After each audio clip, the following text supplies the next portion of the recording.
एक आदमी को अचानक सड़क पर एक कढ़ाई में इस्तेमाल होने वाली सुई के जितना छोटा सा अंडा मिला। यह अंडा सिर्फ एक चने के दाने जितना बड़ा था। आदमी थोड़ी देर सोच में पड़ा, फिर उसने वह अंडा अपने घर में बैठे एक मुर्गे के नीचे रख दिया, जो उस समय अंडों को से रहा था। मुर्गा थोड़ा परेशान हुआ, उसे समझ नहीं आया कि आखिर ये क्या है, लेकिन फिर भी मजबूरी में उसे चुपचाप स्वीकार करना पड़ा। कुछ ही दिनों में उस छोटे से अंडे से सच में एक नन्हा जीवन बाहर निकल आया। आदमी की पत्नी ने बड़ी ही सावधानी से टूथपिक की मदद से उसका खोल हटाया। जैसे ही खोल फटा, उसमें से एक धीमी धीमी चहचहाहट सुनाई दी और एक नन्हा सा जीव अपनी पूरी ताकत लगाकर उस खोल को तोड़ते हुए बाहर आ गया। आदमी ने उसे अपने हाथ में लेकर ध्यान से देखा। वह नन्हा सा जीव पारदर्शी सा था और बिल्कुल साफ दिख रहा था। वह कौन सा पक्षी है, यह जानने के लिए आदमी ने उसे मेज पर रखा और काफी देर तक गौर से देखा। वह छोटा सा पक्षी मेज पर बार बार हिल रहा था, फड़फड़ा रहा था। आदमी के मन में कई तरह के ख्याल आने लगे। अगर वह बड़ा होकर एक सामान्य मुर्गी ही निकला तो यह सब व्यर्थ हो जाएगा, लेकिन अगर वह कोई दुर्लभ पक्षी हुआ तो आदमी की किस्मत खुल जाएगी। इस अनिश्चितता के साथ उसने पहले उस पक्षी को साफ पानी से नहलाया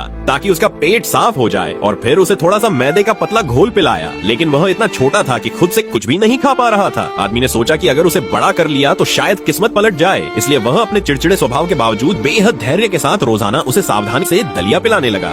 आदमी की मेहनत रंग लाई। कुछ ही दिनों में उस पक्षी ने थोड़ा थोड़ा खुराक लेना शुरू कर दिया। अब उसे मैदा नहीं बल्कि थोड़ा मोटा आहार दिया जाने लगा। शरीर पर हल्की हल्की रेशमी सी नन्ही फुर उठने लगी। उसकी जान में जान आ गई और वह अब ठीक ठाक तरीके से जीवित रहने लगा। देखते ही देखते 1.5 महीने बीत गए। वह छोटा पक्षी अब मजबूत हो गया था और बिल्कुल स्वस्थ लग रहा था। यह मानना पड़ेगा कि आदमी ने उसकी बहुत अच्छे से देखभाल की थी। मुझे याद है, मैंने भी एक बार एक चिड़िया पाली थी, लेकिन वह 3 दिन से ज्यादा जिंदा नहीं रह पाई। उस बात को सोचकर आज भी आंखों में आंसू आ जाते हैं। 2 महीने और बीत गए और वह नन्हा पक्षी अब पूरी तरह से बदल गया था। उसके शरीर पर अब पूरे पंख उगाए थे, लेकिन वह एक बहुत ही लालची और खाने के पीछे पागल सा पक्षी बन गया था। हर दिन वह मैदे का घोल खाने की जिद करता और आदमी भी हमेशा उसे उसका मनपसंद खाना देता रहा। बस तभी जब लग रहा था कि यह पक्षी उड़ने को तैयार है और जिंदगी में ऊंची उड़ान भरने ही वाला है, वह अचानक बीमार पड़ गया। कई दिन तक न कुछ खाया न पिया। आदमी ने उसे शांत करने की कोशिश की और साथ ही पौष्टिक दलिया खिलाया। शुक्र है वह जल्द ही फिर से ठीक हो गया। उस दिन के बाद वह पक्षी आदमी का लाडला बन गया। अब वह उनके घर का हिस्सा बन चुका था और उसका अपना ही एक स्टाइल बन गया था। जब भी खाना खा लेता वह सीधे आईने के सामने जाकर खुद को निहारता। कभी कभी वह घर की मालकिन की लिपस्टिक से खेलने की कोशिश करता। कभी कभी वह शेल्फ पर चढ़कर अपनी हवा में झूलने की कला भी दिखाता। दोपहर के भोजन के बाद वह डाइट जूस यानी गेहूं के रस का स्वाद भी लेना चाहता।